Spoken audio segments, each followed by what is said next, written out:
নমস্কার দর্শক বন্ধু, ধর্মের কথা 0.4 চ্যানেলে আপনাকে স্বাগতম। আশা করি ভগবান শিবের কৃপায় আপনারা সবাই ভালো আছেন। আজকের ভিডিওতে আমরা এমন কিছু তথ্য শেয়ার করব যা আপনার জীবন বদলে দিতে পারে। শাস্ত্র মতে বলা হয়, যেখানে নারীকে পূজা করা হয়, সেখানে দেবতারা বাস করেন। কিন্তু আপনি কি জানেন, ভগবান শিব স্বয়ং বলেছেন যে নারীর একটি বিশেষ অঙ্গ স্পর্শ করলে আপনার জীবনে ধন সম্পদের বৃষ্টি হতে পারে? অনেকে একে ভুল চোখে দেখেন, কিন্তু এর পেছনে রয়েছে গভীর আধ্যাত্মিক রহস্য। বন্ধুগণ, আমাদের হিন্দু ধর্মে নারীকে লক্ষ্মীর রূপ বলা হয়। একটি ঘর তখনই স্বর্গে পরিণত হয় যখন সেই ঘরের নারী খুশি থাকে। ভগবান শিব পার্বতীকে জ্ঞান দেওয়ার সময় বলেছিলেন যে, যারা নারীর চরণের ধুলো মাথায় নেয়, তাদের আর কোনো তীর্থে যাওয়ার প্রয়োজন পড়ে না। কেন জানেন? কারণ একজন নারীর ভেতরেই থাকে ধৈর্য, মমতা এবং শক্তির অপূর্ব সংমিশ্রণ। আমরা অনেকেই জানি না যে আমাদের উন্নতির চাবিকাঠি আমাদের ঘরের মধ্যেই লুকিয়ে আছে। আপনি যদি অনেক পরিশ্রম করেও সফল হতে পারছেন না, তবে একবার ভেবে দেখুন তো আপনি কি আপনার ঘরের লক্ষ্মীদের যোগ্য সম্মান দিচ্ছেন? মহাদেব শিব বলেছেন, নারীর চরণ বা পা হল সেই পবিত্র স্থান যেখানে সমস্ত তীর্থের পুণ্য বিদ্যমান। যখন আপনি আপনার মায়ের বা আপনার থেকে বড় কোনো নারীর চরণ স্পর্শ করে আশীর্বাদ নেন, তখন সেই নারীর অন্তরের আশীর্বাদ সরাসরি আপনার ভাগ্যের বন্ধ দরজা খুলে দেয়। এটা শুধু প্রণাম নয়, এটা হলো সেই শক্তির সাথে সংযোগ স্থাপন করা যা এই জগৎ পরিচালনা করছে। বন্ধুগণ, অনেক সময় আমরা মনে করি যে অনেক পূজা পাঠ বা মন্দিরে গেলেই বোধহয় ভগবান প্রসন্ন হবেন। কিন্তু মহাদেব স্পষ্ট করে বলেছেন, যদি তোমার ঘরে থাকা বৃদ্ধ মা কিংবা তোমার জীবনসঙ্গিনী অশ্রু বিসর্জন করে, তবে কোটি টাকা দান করলেও তোমার উন্নতি হবে না। নারীর চরণ স্পর্শ করার বিধান কেন দেওয়া হয়েছে? কারণ মানুষের শরীরের সমস্ত ইতিবাচক শক্তি এবং সংস্কার তাদের চরণে এসে জমা হয়। যখন আপনি নত হয়ে কোনো মহীয়সী নারীর পা স্পর্শ করেন, তখন আপনার অহংকার চূর্ণ হয় এবং আপনি সেই পবিত্র শক্তির সান্নিধ্য পান। অনেকে প্রশ্ন করেন, কোন নারীর পা স্পর্শ করা উচিত? শাস্ত্রে বলা হয়েছে, প্রথমত নিজের জন্মদাত্রী মা। মায়ের পায়ের নিচে জান্নাত বা স্বর্গ, এটি সব ধর্মেই স্বীকৃত। এরপর আপনার বড় বোন, দাদি, নানি বা বয়োজ্যেষ্ঠ কোনো আত্মীয়।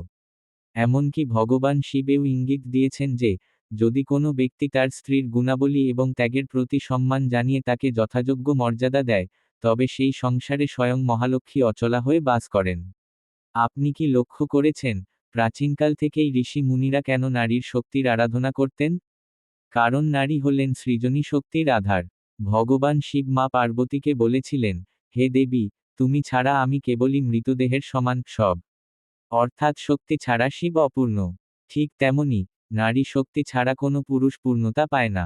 যখন আপনি কোনো নারীর পা স্পর্শ করেন, তখন আপনি আসলে সেই আদি পরাশক্তিকেই প্রণাম জানাচ্ছেন। এর ফলে আপনার জন্মকুণ্ডলিতে থাকা অশুভ গ্রহের প্রভাব ধীরে ধীরে কাটতে শুরু করে।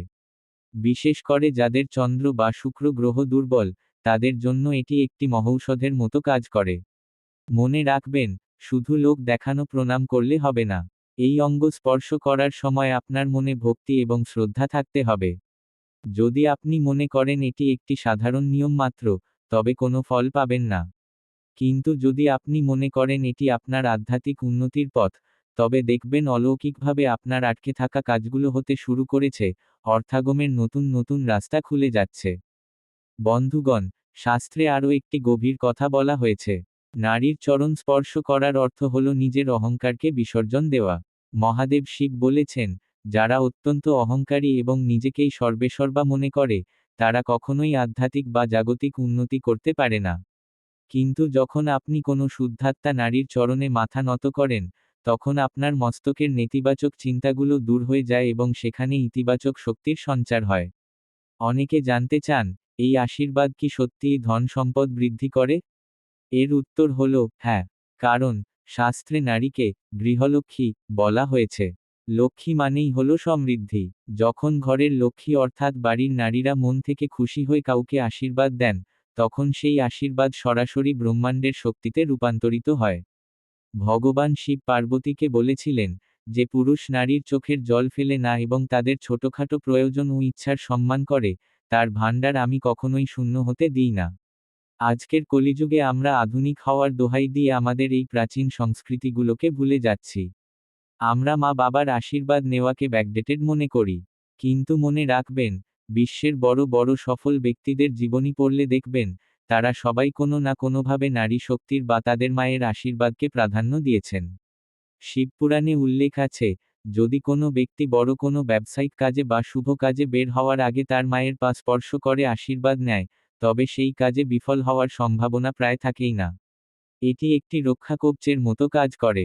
নারীর মমতা এবং আশীর্বাদের মধ্যে যে কম্পন বা ভাইব্রেশন থাকে, তা আপনার চারপাশের পরিবেশকে শুদ্ধ করে দেয়। তাই বন্ধুগণ, যদি আপনি আর্থিক অনটনে ভুগছেন বা পারিবারিক অশান্তিতে আছেন, তবে আজ থেকেই এই নিয়মটি পালন করে দেখুন। শুধু কয়েকদিন করলেই আপনি এর প্রভাব অনুভব করতে পারবেন। মন থেকে শ্রদ্ধা নিয়ে যখন আপনি নারীর চরণ স্পর্শ করবেন, তখন আপনার ভেতরে এক অদ্ভুত শান্তি কাজ করবে, যা আপনাকে সঠিক সিদ্ধান্ত নিতে সাহায্য করবে এবং ধীরে ধীরে আপনার উপার্জনের পথ প্রশস্ত হবে। বন্ধুগণ, ভিডিওর একদম শেষ পর্যায়ে আমরা চলে এসেছি।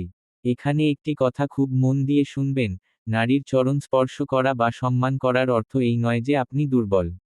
বরং এটি আপনার উচ্চ মানসিকতা এবং আধ্যাত্মিক শক্তির পরিচয় দেয়। মহাদেব শিব বলেছেন, যারা নারীকে রক্ষা করে এবং সমাজের প্রতিটি নারীকে মায়ের চোখে দেখে, তাদের ওপর আমার বিশেষ কৃপা থাকে।